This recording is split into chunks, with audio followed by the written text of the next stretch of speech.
Hey everyone, Ben African Cichlids here. Whoa, this is already part 4 of breeding fish for profit. Wow, we learned a lot already, but let's learn some more. So today we're going to talk about aquarium setup. So what you're going to do with your breeding group, how you're going to set up your tank for babies, and what you're going to need to breed those African cichlids. So let's get to it.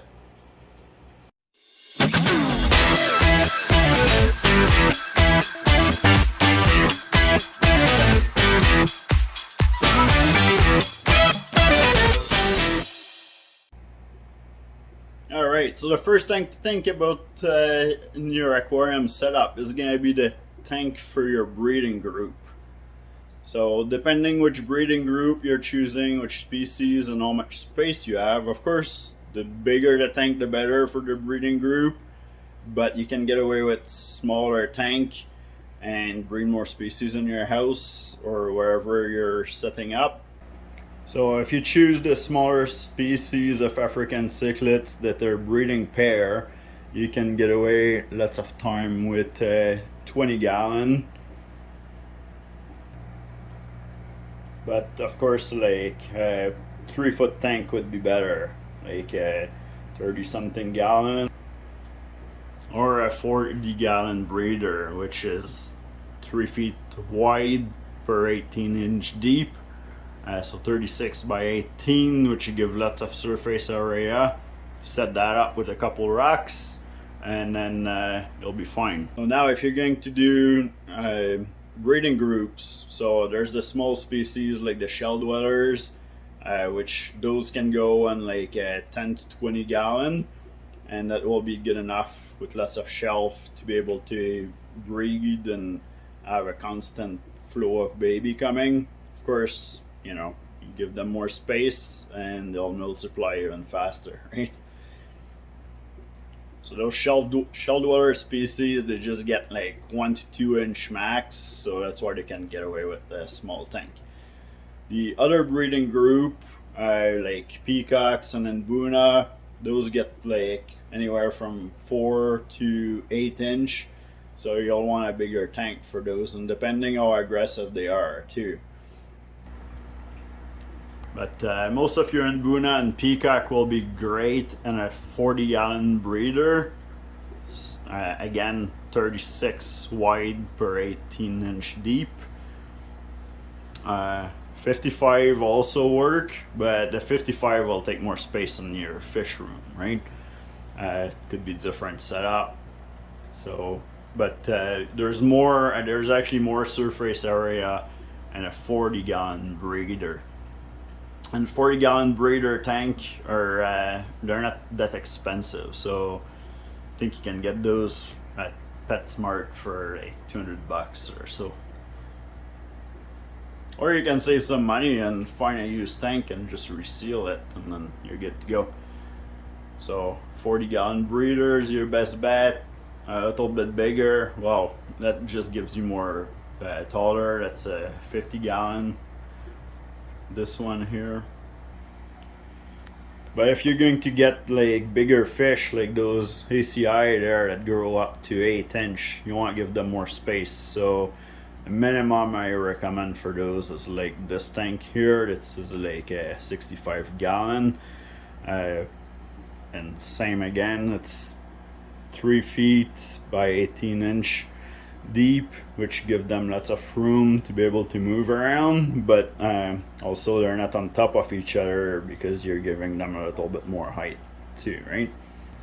If you're breeding some species that are a little bit more aggressive, I would go with like a 55 gallon like this, and then you can set it up with rocks on each side, and then the main dominant male will choose a pile and then try to attract the female in there, and then the rest of your fish are gonna hang out on the other side of the aquarium. Usually those tricks work pretty good. If you're thinking about breeding colony, then 65 or 90 gallon would be the minimum for those. Need them in a large group.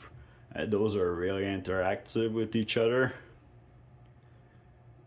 Trophies like that are pretty aggressive towards each other, so a nice big group like that actually spread the aggression quite a bit. If you're thinking about bigger fish, like that gets pretty big, like frontosa, for example, or also if you're thinking about predator hap, now you're gonna start thinking about massive tank for those.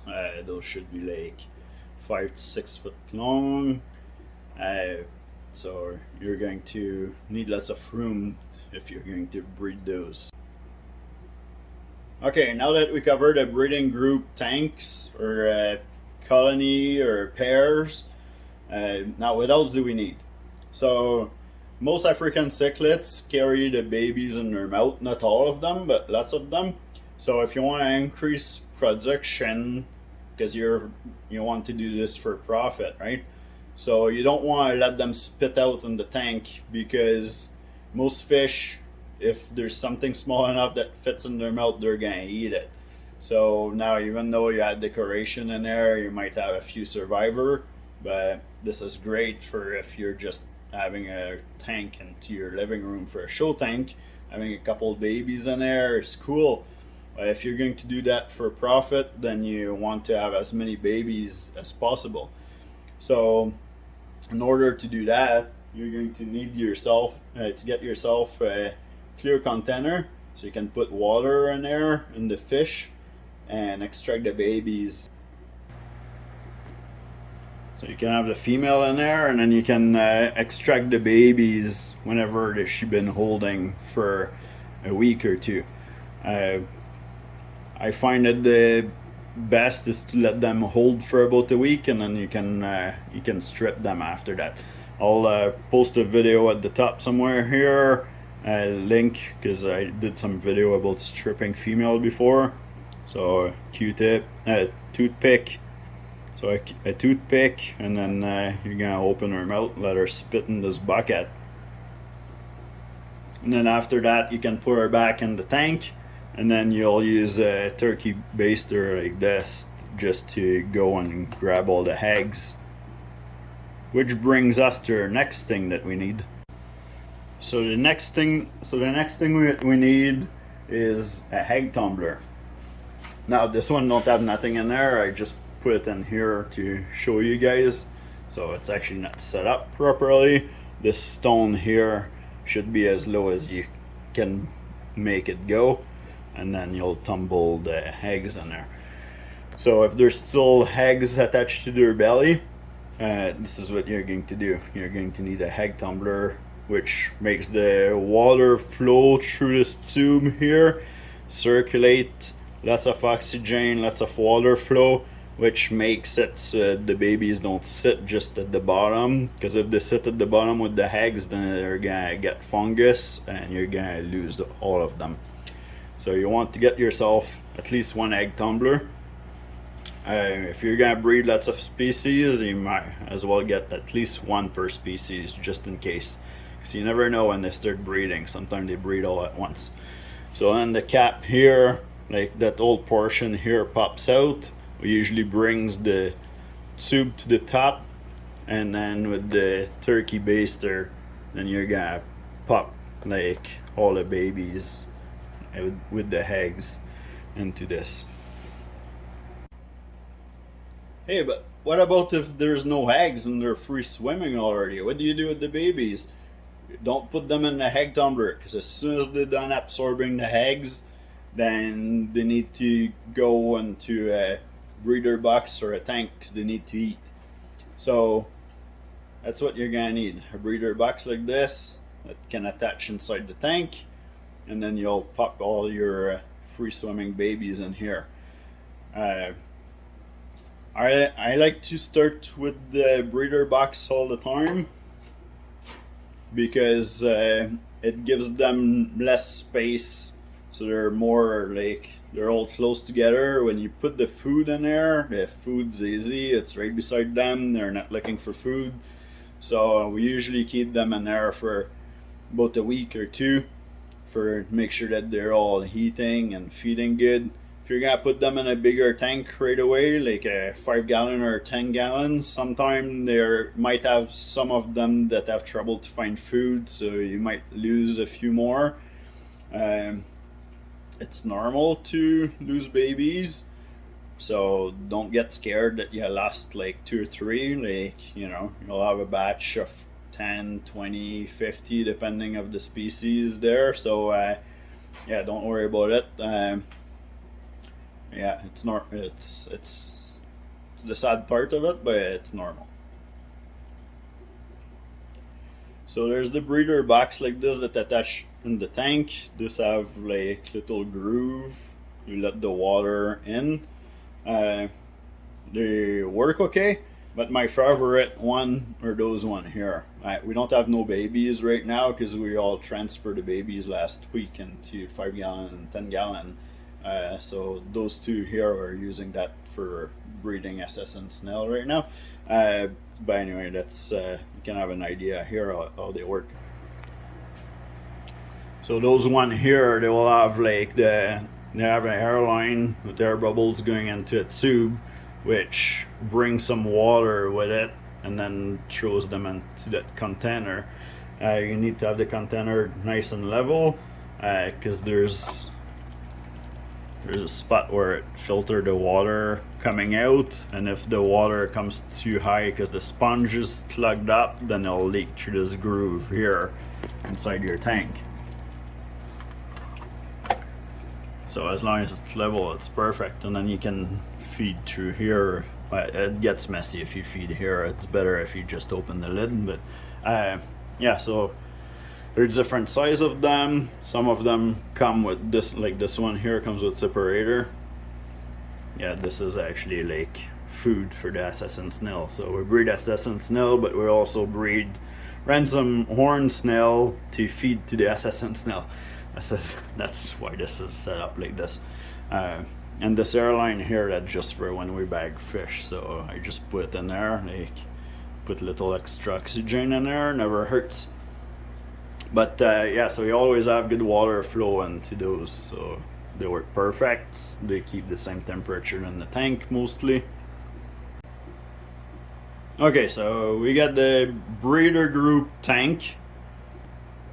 The bucket collect the female and the baby. The egg tumbler. The breeder box. Now that your fish are ready to get out of the breeder box, you're going to put them in 5 or 10 gallon aquarium. Now you can mix them, but you need to know that not all the species are going to look different. Some look really similar when they're babies, so if you can keep them all separate, it's better like this, unless they're definitively some difference between them, so you can tell. Like this one here, it's like ACs and zebra obliquidans, so ACs are pretty much like blue black, and then the zebra have the lines on them, so you can tell the difference for those species. So yeah, you can put a few different species in there, no problem. Now the more fish you're gonna put in those tanks, the more water change you're going to have to do weekly. So a minimum should be 50% a week. Be careful when you do your water change. Those fish are still really small. They're just a few weeks old. Now you can grow them in a tank like this, 5 or 10 gallon, for probably like they're already about like a week or two by the time you transfer them in here, so you can probably like keep them in there for another like 2 to 3 weeks and grow them up a little bit. Trouble with this small tank, well, the bonus of the small tank is, again, like the breeder box, it's easier for the fish to find the food. You can keep a better eye on them. You keep them away from bigger fish, and then but the disadvantage is the water quality, so you want to keep your water quality really good. And the the fish excrete hormone to know how much space they have to grow in a tank. So if you keep too many in there for too long, then you're gonna stun the fish. So you don't want to do that. So keep them in there for just like a few weeks.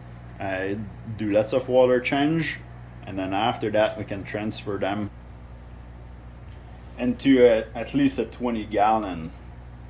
So this is not necessary to do the in-between that I'm going to talk about right now, but we do the in-between just so it's easier to keep the species separate and grow them up.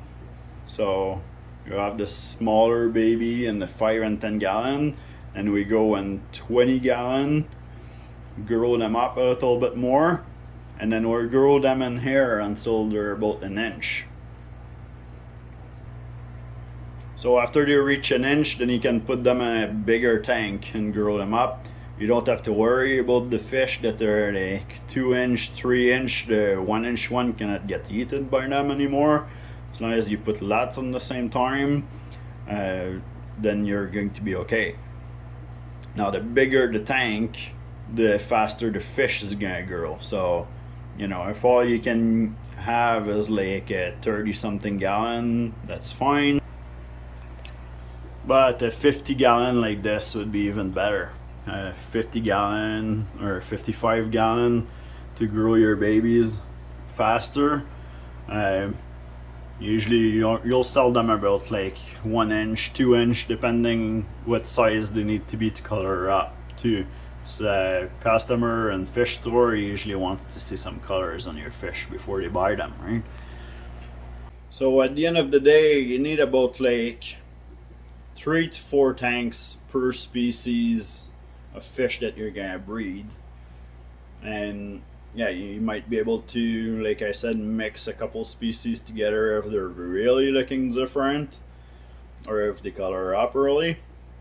But yeah, so you'll need like the breeder group tank, 5 or 10 gallon tank, and then because you want to separate the size of the babies so they don't injure each other or eat each other. So 5 or 10 gallon, and then you'll move to like a 20 gallon, and then after that, that's whatever that last grow out tank that you want, right? So this is what I recommend anyway. This is work great for us. I know that there's lots of other breeders that are doing it that way. Okay, so according to the next video, we're supposed to do a video about like selling the fish, where to sell the fish, how to sell the fish. But before that, I think like I might give you another video about tips how to make the fish breed more. That wasn't part of the plan, but I think you'll like it.